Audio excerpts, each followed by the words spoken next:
Pirates Cove and the Holiday Inn complex housed therein is situated on the northern Atlantic Ocean side of Paradise Island and is the millionaire's retreat of the Bahamas. Sometimes called the Monaco of the Caribbean, Paradise Island had much humbler origins than its celestial title may suggest. The 826-acre retreat was called Hog Island by its early settlers, specifically because at one time the island was mainly a home for pigs, with not much else going on. Today it has its own golf course, marina, where all the tiny boats to poodle about the islands are kept, airport for private jets and helicopters, and the Atlantis Casino for all the rich young things to play in, on and around. Sadly, being neither rich nor young, none of these attractions have any appeal to us, I wish, and so, with all the other local peasants and holidaymakers, it's time to head to the connecting and much larger island of New Providence, the hub of the Bahamas, and its capital, Nassau.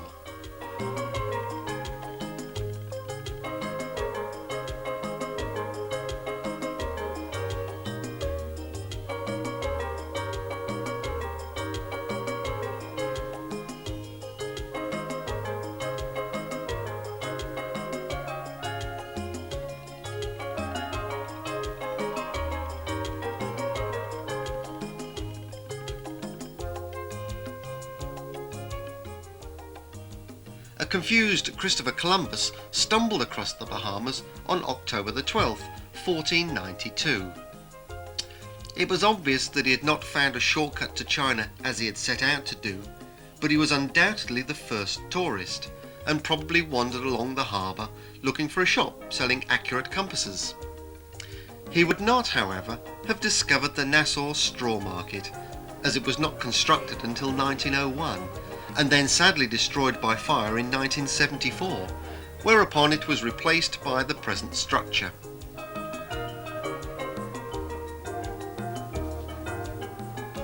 Almost any handicraft you can imagine is to be found amongst the 500 stalls at this market, but most common of all are items made of, oddly enough, straw or wood.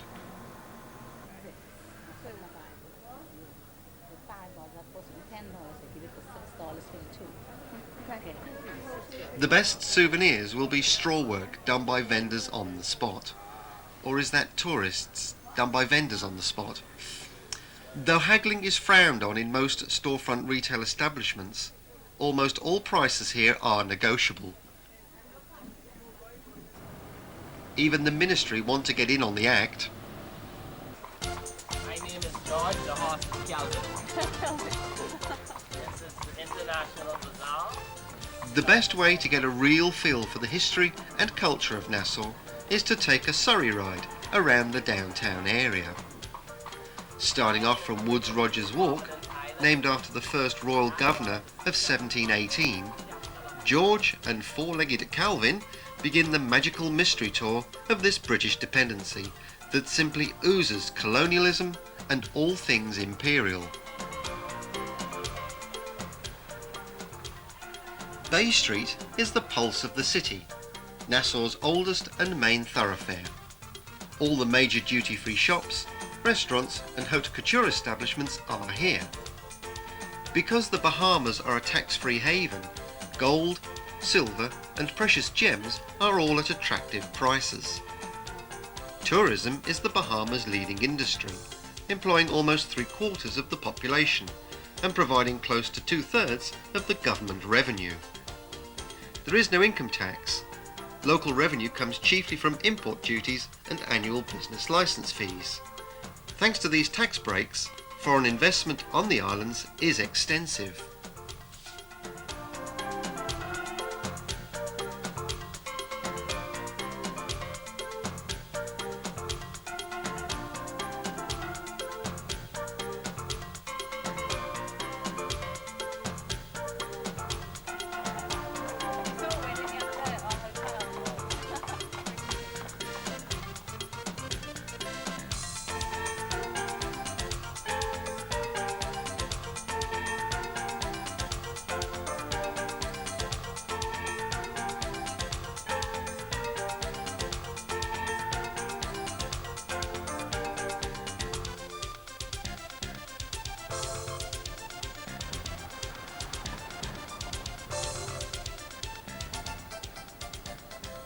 Everywhere are reminders of the once colonial connection.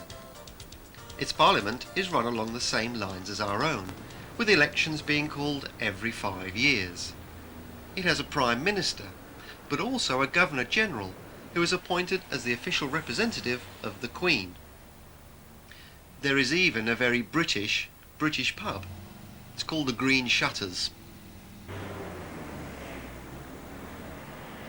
Because of the Crown connection, Britain produces Bahamian currency and stamps. The Colchester firm of Smith & Watts prints all the Bahamian First Day covers on behalf of the Crown agents. It seems rather strange to think that these envelopes have travelled so far only to be brought back as souvenirs to their place of origin. Even more bizarre is the fact that money exchanged hands for the pleasure.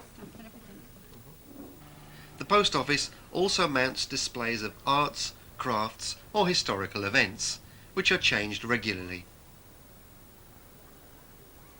Why is it that British pillar boxes look so British? Further down Shirley Street is the Nassau Public Library. Nothing special about that, I suppose, except that built in 1797, this octagonal-shaped building was formerly a jail, with the library still surrounded by small courtrooms. This is the Garden of Remembrance, located in Parliament Square.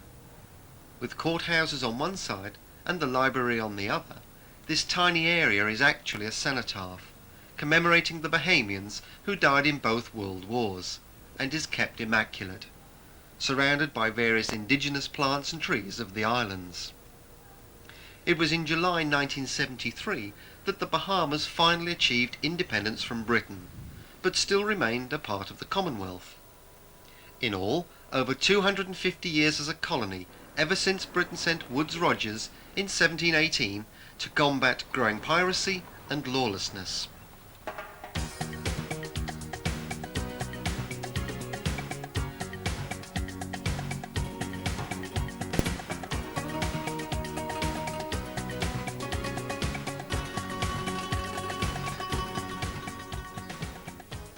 The Bahamian version of Buckingham Palace, and official residence of the Governor-General, is Government House.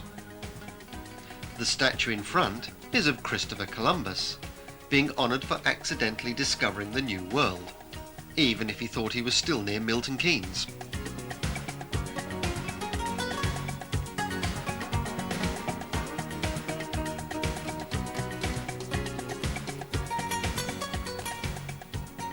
New Providence, though one of the smaller islands of the Bahamas, holds 65% of the total population.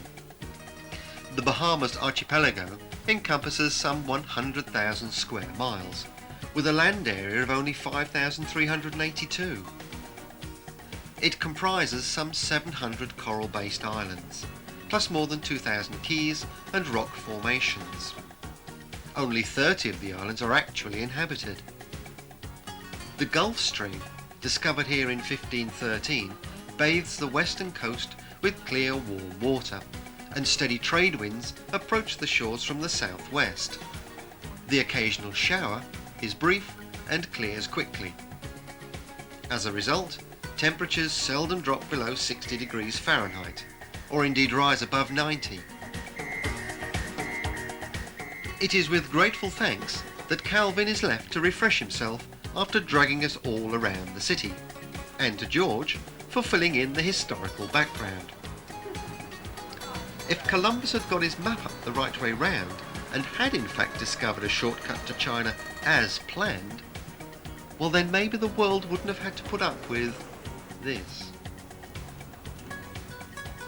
Across the road, a reminder of how Britain was only 130 years ago, in Victorian times, the British Colonial Hotel in all its imperial splendour.